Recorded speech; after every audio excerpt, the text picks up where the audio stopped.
hiérarchie médiatique française pue la complaisance identitaire. On nous sature le cerveau avec l'ego d'Alice Cordier, la chef de file de Némésis, qui chouine parce qu'on a vanné son front dans l'émission La Riposte d'Hakim Omiri. Les chaînes d'infos s'emballent, hurlent au cyberharcèlement et protègent la dignité de cette militante dont tout le fonds de commerce est la haine raciale.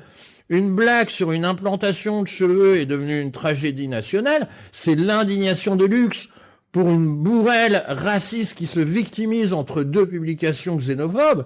Les plateaux de télé lui offrent du temps d'antenne pendant des heures pour un simple complexe physique.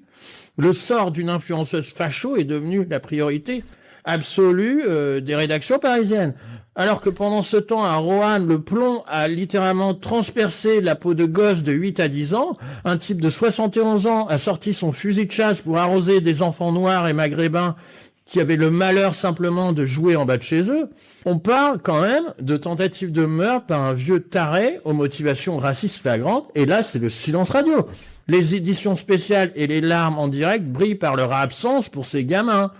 On traite cette fusillade comme une petite brève de faits divers égarés entre la météo et les soldes.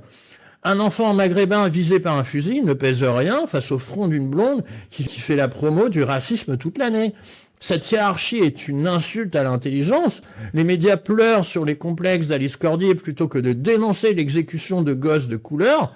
La presse protège les racistes et invisibilise les victimes de la violence physique réelle raciste. C'est le degré zéro du journalisme actuel. On fabrique du buzz avec des plaisanteries de plateau pour masquer le bruit des cartouches tirées sur la jeunesse des quartiers populaires.